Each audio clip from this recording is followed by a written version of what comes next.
Hi everyone, I wanted to record a brief video to show another take on Chapter 2, Example number 3.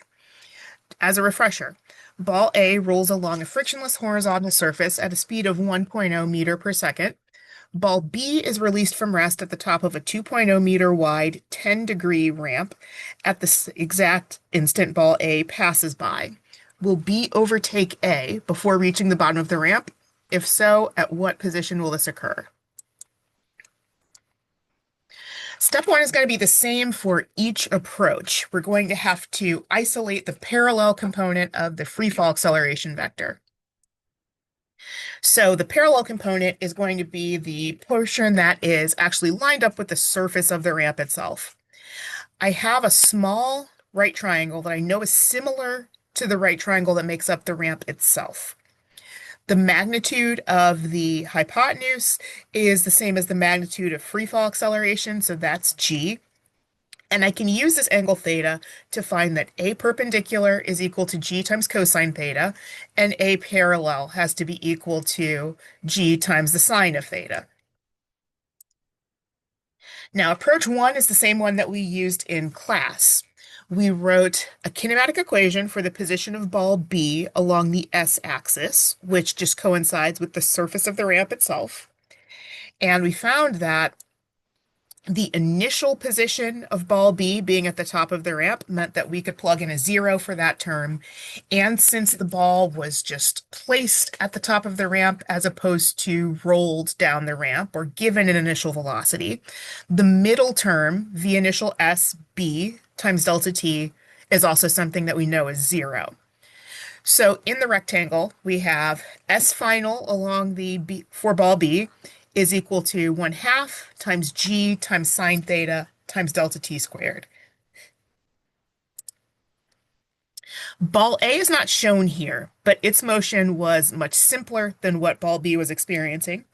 Ball A just moved along a horizontal frictionless track at one constant velocity, and it only moved on the x-axis.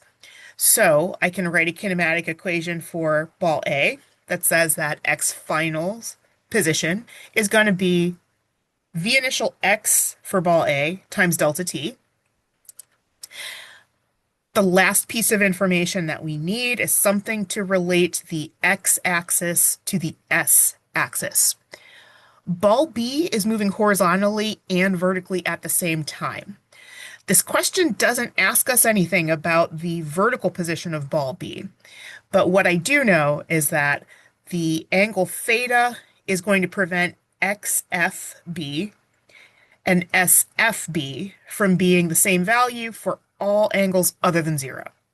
So I can take the cosine of this angle theta and represent that as the adjacent over the hypotenuse, where the adjacent here is just communicating ball B's position on the x-axis. The hypotenuse is something that I can communicate by using SF, so the position of ball B along the s-axis. Putting those equations together, I can eliminate delta t and solve for x final. I dropped the A and B subscripts at this point because the entire point of the problem is to figure out when, if at all, ball A and ball B have the same horizontal coordinate. So there's no need to distinguish anymore. I can plug in the initial velocity for ball A, which is 1.0 meter per second. I can plug in the magnitude of free fall acceleration, which is 9.80 meters per second squared, and then I can use the cosine and the sine of 10 degrees. I end up with the same number that we got in class, 1.193 meters, which to 2 sig figs I can express as 1.2 meters. Approach 2 involves decomposing the acceleration vector 2 times. So if when we were solving this in class, you had a gut feeling that you should be able to just track the horizontal position of ball B and then the vertical position of ball B and put them together at the end if necessary, that intuition was correct. So the first step is exactly the same as where we began with our previous approach. The second one now takes a parallel, which we know to be g times sine theta, and decomposes it a second time so that I can break it up into a vertical component, which is just ay, that has magnitude g sine squared theta. Ax is the horizontal piece, which has magnitude g sine theta times cosine theta. Now, I don't need to change anything about the way that I approach ball A, but for ball B, now I can just write an expression for ball B's location along the x-axis, where it's still true that ball B's initial position on the x-axis is equal to 0, so I can cancel the first term, and v initial xb is equal to 0 because the ball is not pushed down the ramp or rolled down the ramp with some initial velocity.